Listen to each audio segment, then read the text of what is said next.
Welcome to the Scaleup Valley podcast, where we bring the best of the best to help you scale from 1 million to 1 trillion. Today, we have a very special guest. His name is Alex Gu, the director at PageGroup China. Alex, welcome to the show. Thank you, Mike. Pleasure to be here today.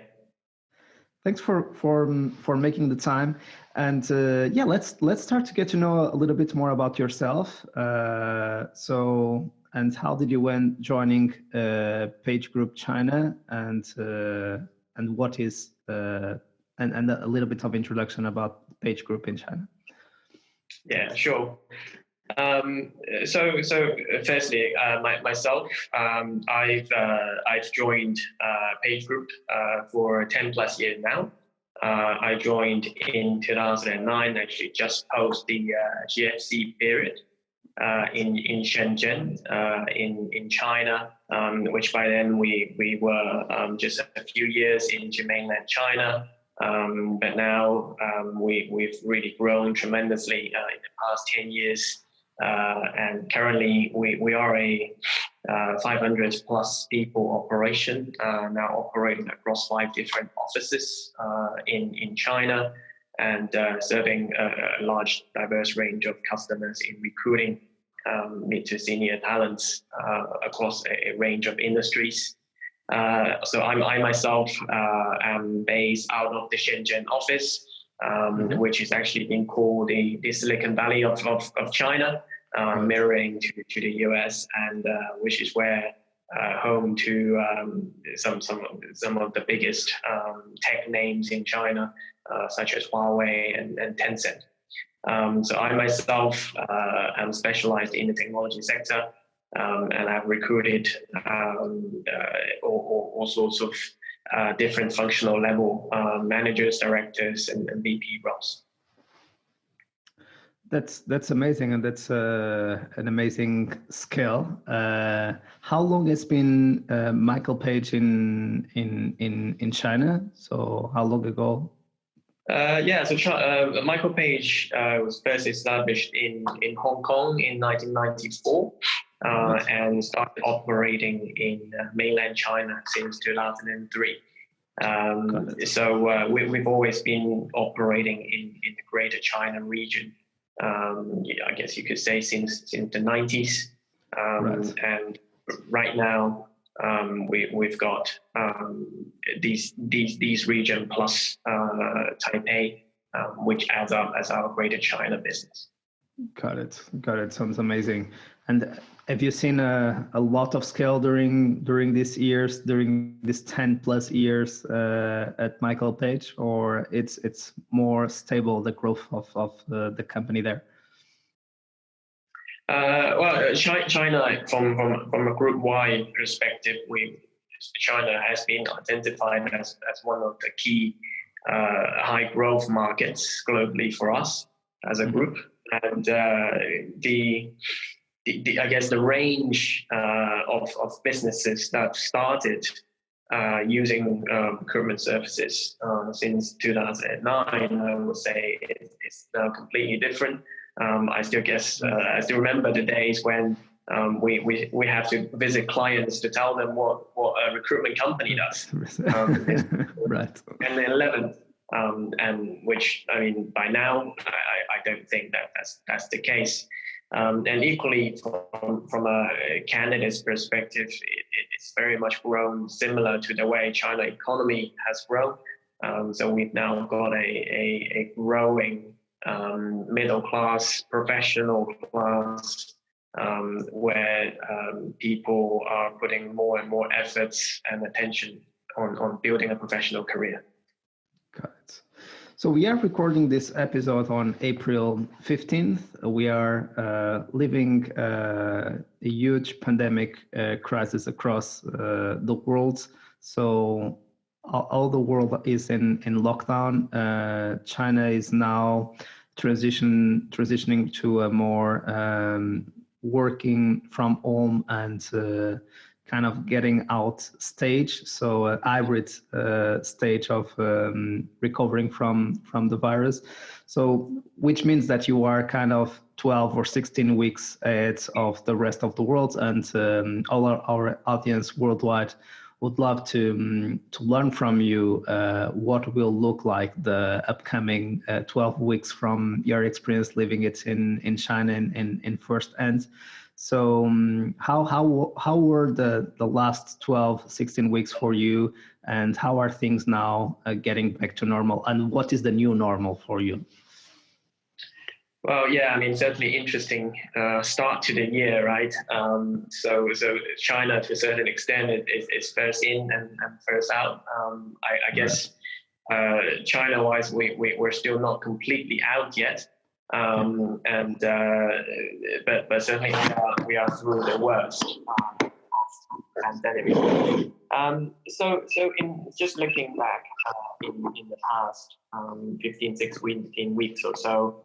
In the commercial landscape, it's certainly something that's been unprecedented before. We've not seen anything like this before, whereby obviously people are literally just locked out at home, and people are not having the opportunity to actually go to work. For us, we've started working from home in the mid-February timeframe, and started to basically return to office towards mid-March. So at this moment, all of our China offices are operating as usual, and people are free to come in, and I would say business activity is now coming to life. And more and more normal again, with the recent lift up of Wuhan city as well, where the whole pandemic started. So I think what's really happened is that business activity stopped. Certainly from a recruitment perspective, people couldn't conduct interviews face to face, and a lot of people changed their decisions in obviously taking a more cautious view on making any job. It's definitely impacted a lot of businesses' cash flow in that regard. But then also it is very much sector specific. Where retail and what we call a lot of offline businesses are concerned, then they face even more challenges. And however, they have found ways to stay in operation. For example, restaurants who used to serve in-room dining have moved to serving meals online, takeaway, and in China, what has really happened is that shift was happening in the range of 2 to 3 weeks. And that has really helped a lot of businesses to survive the worst, so to speak. And also e-commerce businesses, online sales platforms have all really opened up, and some of these online video shopping have really happened and taken off as well recently. So there are ways, I guess, for businesses to always look at what is the outcome that we want, and what kind of reaction that as business leaders should take when they are impacted by this. And I don't think any business would have prepared better in China, because we were in, but I think certainly what has really come out of it is that has really accelerated a lot of companies' initiatives in moving digital and transforming themselves into a more agile platform or an agile way of operating. Of the new normal for us, I think at present we could see most of the commercial activity is now coming back. Obviously, export for China is a big sector that remains to be challenging, given the rest of the world is still very much in right. But domestic activity, you can see restaurants, bars, have all largely reopened. Although consumer confidence is now the challenge, right. where you quite clearly at lunchtime, I think retail tend to get quite good businesses, but post work, most people would have taken the choice of going home for a dining and cut off unnecessary entertainment outside, and any massive public gathering is still not to be seen. So I would say we are still in the recovering stage. Got it. And so the new normal nowadays, when you get out of home to go to office, is using a mask. Do you also use gloves? Just to give some more practical tips about what can look like when people are coming back to work in the rest of the world. I mean, for China, the advice has always been having face masks. And I think if you now walk onto the street in Shenzhen, in most places, I think you would not see anyone that would come out without a mask. Without a mask. And heavy sanitization, hand washing, temperature checks are still everywhere. So if you walk into a cafe, there will be somebody that will take the temperature, and so on and so forth. So the monitoring is still very much in place, and there are still some travel restrictions relating to quarantine between provinces, between regions, and the local governments are all still very much staying close to what's happening at the moment. Got it. And what do you see, for instance, in public transport? So people keep using public transport with the same precautions, kind of using masks and gloves, or are people a little bit more reticent to use public transport, especially tubes, and when you have a lot of people together? Yeah, I'd say the traffic, the amount of people that you could see taking public transportation is certainly lower, and I think on the other hand, traffic is actually for some cities become worse because more people are using cars for commute, for personal cars for commute. That's a good point. If they could have the choice. I think it really does vary. I think China is probably not a perfect example to compare like for like, given the population scale here. But I think people are more wary on using public transport certainly. Got it. Cool. So we always discuss 3 critical ingredients to scale in the show. Number 1, radical focus. Number 2, world-class leadership. And number 3, culture of execution. So there are a lot of businesses that nowadays are trying to assess the risks, to try to understand what is the new normal and how to adapt to this new normal. As business leaders, when there is so much uncertainty to define or to redefine those priorities, it's very, very complicated. And to keep everyone motivated instead of being in panic, it's also a very difficult challenge. So how were you able to redefine priorities with your team during these tough weeks that you have been facing in business? Yeah, so I think I think there are two ways that you could look at this. From an external point of view, for us, it was a very clear move to really stay connected with our candidates and clients, although we knew very clearly that real recruitment activity is really going to come down and take a sharp dive. But we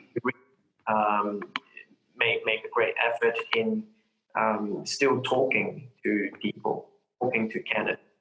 And I think that has really helped us in a way post the worst period for a lot of people to come back to us. And to a certain extent, there was a business win out of that period where for us it was very easy to just say there's no real business to do here, so let's just stop for a while.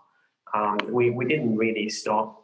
And I think that has really also come out of a very strong mindset in that I think as business leaders, the reality is that no one would fare better if we take no action. And it's always important to think, what is the real outcome that you want coming out of this. If we have the genuine belief that this will pass, and it very much will be so, I think as China has proven that, and it doesn't take from a time scale. It's not that much of a long time. I mean, 2 months sounds like a long time being in lockdown or shut down, but the reality is it is 2.5 months for China. So staying connected is very important.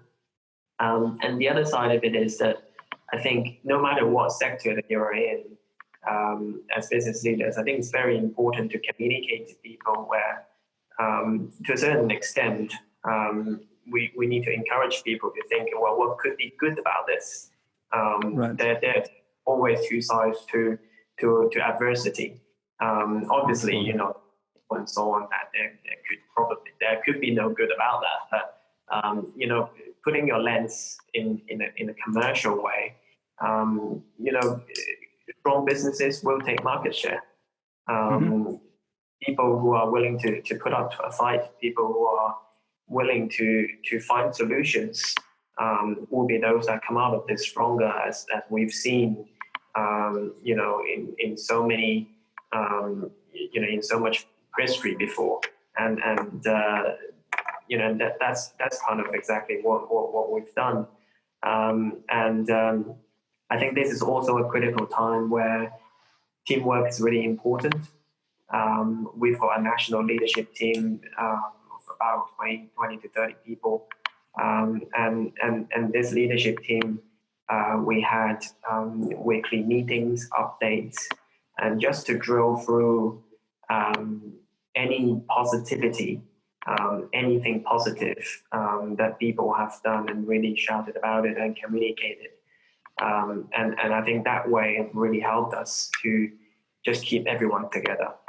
Because I think one of the real challenge for leadership is that you are not able to meet your team. You can't see each other, and as good as a video technology does, I mean, right. What's really clear coming out of this situation is people will realize that everything going virtual is probably not yet, let's say, the best way to go about business. And one thing that has really is that I think most people were really longing for work, wanting to go to the office, and to a certain extent just wanted to have life back as before. Got it. Yeah, we never thought that we would be very happy to commute to work and to have this opportunity to be in the office and to meet people and to greet people and to have coffee together. Such simple things that we never thought that we would be unable to do. So moving to world-class leadership, and you have already touched some of the points that a leader needs to be prepared for. So our team are our mirror. So, and if we are excited, they are excited. If we are with fear, they also are scared. So it's very important to work on ourselves first. There is also something interesting that we discussed in the show several times since the pandemic crisis started, which is there are people that are more used to lead during war times. I'm thinking, for instance, about entrepreneurs who might be much more used and much more enthusiastic when we are facing uncertainty and turbulence. And there are people that lead better during peacetime. And it's very difficult to have someone who can be so effective during wartime and peacetime simultaneously. And maybe a team needs to be tailor-made in a different way, or needs to be built in a different way for wartime and peacetime. So what are your thoughts on the leaders and on structuring teams to face this the wartime that we are facing today? Well, I think that's certainly a very interesting aspect on I guess selecting the best people to be in different time zones. I think what we've really done is to firstly to assess and really look at the range of skills that's available to us. Certainly from a mid-level leadership perspective, and we were I guess brave enough to make decisions for us to move people to operate and focus on different markets, because the reality is you will have a wide serving business for service companies like us. That inevitably some sectors will be more challenging than others. And I think it's very easy for people to get stuck and unwilling to make any changes fast enough, and that could lead to other challenges. And in terms of selecting the people, I think the key importance is from our belief or mindset, it really comes down to what we utilize oftentimes as growth mindset. Is what we communicate a lot.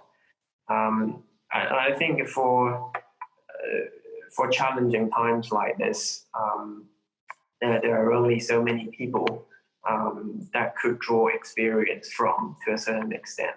I think this is the time where we certainly have chosen or leveraged more experienced, more mature leader who, to a certain extent, have gone through similar situations before, and so really communicate in a fashion that, I guess, to a certain extent, to those who haven't been through it, is there a way to quickly adapt and adjust for these guys to be ready? Is that this could well be, a period where an individual learns a lot and grow a lot compared to peace times, let's say. For leadership, during tough times, true colors come through, and people, who can really lead, teams through adversity are usually the stronger. Because in the easy times, everybody could be quite happy, and I guess to a certain extent it doesn't show, so much how great leadership can be for certain individuals.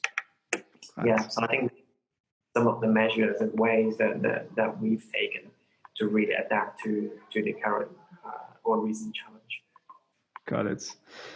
Something very, very interesting that we always discuss a lot in the show is that sales might be the most important muscle to startup, but definitely recruiting is the most important muscle to scale up. And having the right people on the right seats is critical to scale a company.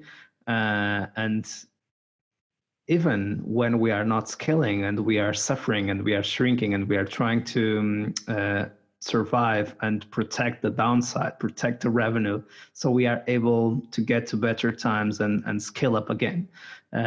Any tips for the audience on the recruitment process and on what to look when they are searching new candidates or new leaders for their organizations?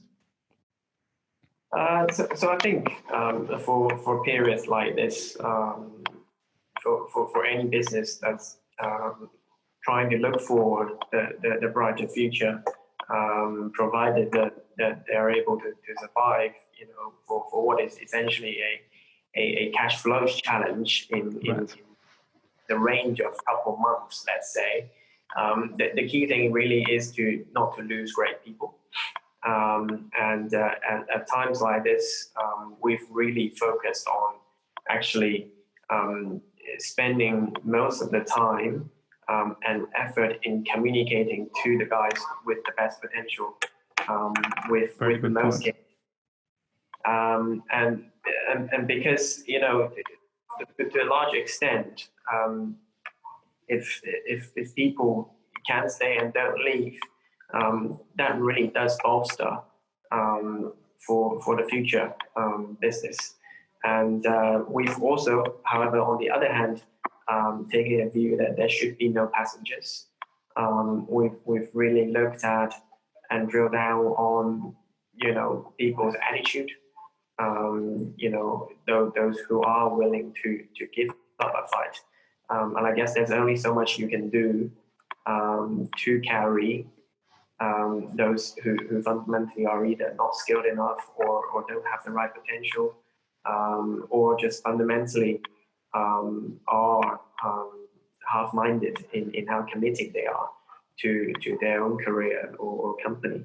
And for passengers, this is the time that I think also for a lot of businesses it's also a good time to really look at that group of people and perhaps in true business terms that's the group that will get left behind, and that's the reality of business. That's great. And we come to the last ingredient, a culture of execution. Let's go quicker through this one. But everyone now is excited about starting implementing the dailies and having quick catch-ups in the morning. Some people are also applying having not only in the morning, but also at the end of the day, in the beginning of the morning, end of the day, so people can have as much touch points as possible and communication is flowing as quickly as possible. Teams are meeting all together every week in their weekly all ends. Is there any specific ritual that is helping you to assure that everyone is engaged and everyone is happy and on the same page? Any specific rhythm that is working well for you? Well, I think, beyond what you've just mentioned, I think the challenge with what you've just mentioned is that it all starts off pretty good. People, I wouldn't say people are happy, but to a certain extent, people are quite curious about, how this would pan out, with everybody working from home and, having team meetings, having 20 screens, 20 faces on a screen on a regular basis.